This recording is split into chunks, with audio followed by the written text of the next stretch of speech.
Production.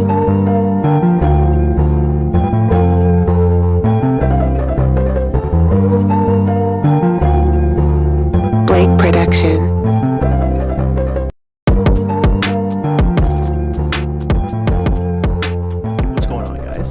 I'm going to go over a bunch of videos today. We're going to start off with Bitfarms. If I do mention the Bitcoin and the relation to where we are in the chart when it comes to Bitcoin and in terms of market sentiment and where we are in the current cycle, please refer back to that video. I'll have it on X and YouTube. It'll be April 6th, 2024 Bitcoin breakdown. So let's get into it. We're looking at Bitfarms here. And you know, I could see the frustration in miners, but something I want to kind of highlight before we get into this video, let's think of this space, okay? Bitcoin and crypto is around in total, I believe it's around a $2 trillion, you know, a little bit over $2 trillion industry, okay? So if you think that's going to increase in the next few years, right, the entire industry is going to increase because it's embedded. This is an asset class. This is one of the newest asset classes, and it's growing faster than the internet did. So if you're bullish on this space and you think that crypto will eventually turn into a 5, 10, $20 trillion asset class, you have to think of this as we are so early. Okay, so I just want to highlight that at the beginning of this video because I do think it's important. Now, when we look at the miners in this space, the relative market cap of all the miners combined versus the entire space is relatively small, but like I was just mentioning, a rising tide is going to lift all the boats, right? That's a common saying. So we're going to see this space grow, right? So don't get caught too in the weeds of the daily and the weekly price action. You kind of have to look at this in terms of months and years. I think we're going to see a lot of these names, you know, it looks frustrating right now, but you know, 6, 12, 18, 24 months from now, we're going to look back and be like, holy crap, man. Like a lot of these were just giving us a little bit of a fake out situation. Let's look at Bitfarms and get right into it, okay? There's a major zone that I want to highlight here.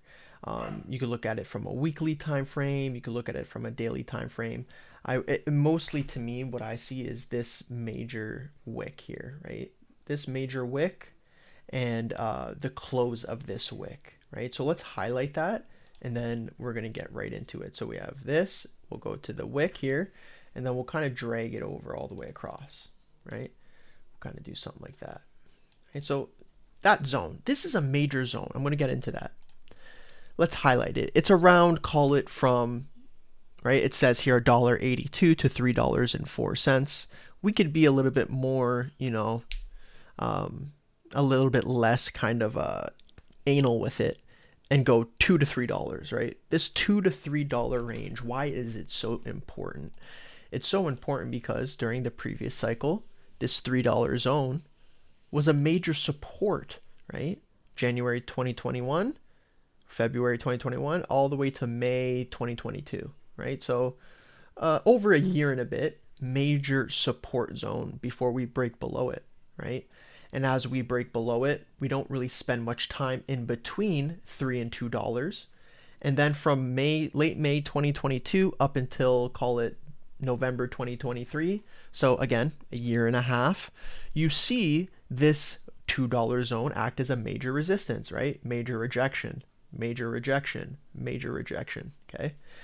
It has now been since, call it November 2023, up until the first quarter of this year. It's now April. We're stuck in between these two ranges, okay? Why I think that is so important is because of how it relates to this stock market cycles psychology chart. Again, everyone thinks they're a genius. I'm going to be rich right at the peak. What happens at the bottom is no one believes that everyone's pissed. They start selling all their assets. It's a fake industry. Everything's going to zero. It's a scam. Right now, we're in the disbelief stage of a lot of these miners, right? Because we're in such a critical area of the stock's chart. The stock is currently trying to figure out a new base. Over a year going sideways, at the distribution part of the area of the stock cycle, and then over a year going sideways in the accumulation. I don't think we're going to spend over a year going sideways right in this disbelief portion of the rally, but I do think that it's integral that this happens because you need to weed out all of the investors who got in late. Think about all the people who bought in at 310 who were like, oh, I'm going to be rich. This is going to be an easy run. Look at what happened. The stock just went up over 140% in a few weeks. I'm going to be loaded. And then it goes down 50%. Little pump, goes back down 42%. This is frustrating for them, right? Even more so. Think about all the people who have been holding, who have lost patience, people who have been holding at $7, people who have been holding at $5, who have no more patience. And they're seeing a lot of crypto related assets rise, but the miners are stuck sideways. So they're saying, you know what, screw this, I'm out of this. That's what this is. That's what's happening right now from a psychological perspective. Okay. Now, I want to point this out. There's major areas we need to pay attention to, and I think it has to do with the close, and the open of some of the major volume days in this stock's price.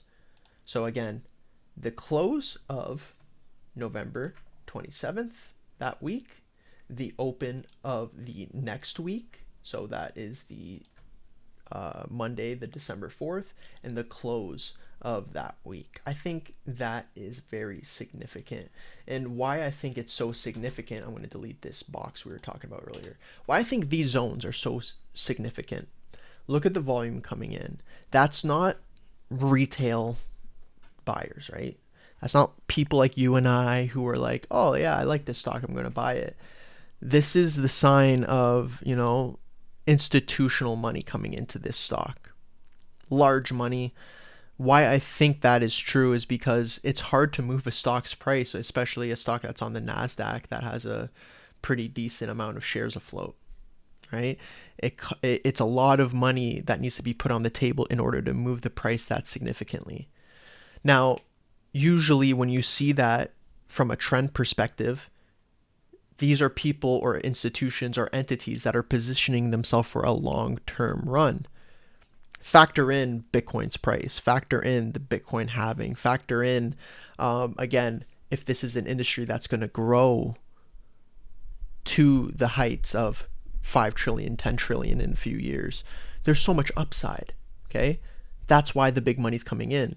I don't think this volume, and as you could see, right, you go to the monthly time frame, the bullish volume coming in, it doesn't get fully trumped by the bearish volume leaving. That's a good sign. You go to the 3-day, and it's kind of evident here when you look at all this volume coming in, it's going downward on a downward trajectory.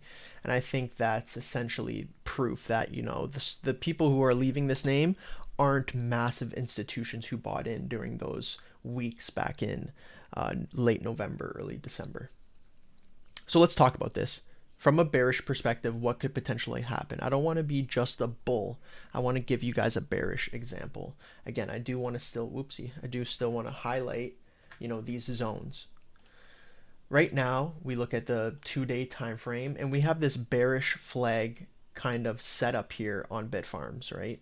So from February, late February, down to mid-March, we have this downward price action, and then we go sideways up until now, giving us this bearish flag pattern. And now where could that bring us to? That bearish flag pattern, I think, could bring us right into this major zone. Why I think it's a major area, again, it might not be there, it might be over here. Why I think this is a major area is because of these two massive weekly volume candles, where they closed and where they opened, right? We rejected that price. We came into that area. This might be the final capitulating move of this disbelief rally that we have right here, right? And this disbelief rally turns right into hope, right? Eventually, if we get that bullish move to the upside, it's going to happen quick. The mania in crypto is like no other asset class. And what you have to remember is if something like this starts to happen with Bitfarms, what you're going to see is a lot of the people who sold are going to want to come back in, and it's going to cause this sort of loop effect. this chain reaction of people buying the stock, shorts getting squeezed, and then again the institutions buying more of it, and that could lead us into a massive rally here. So that is the potential.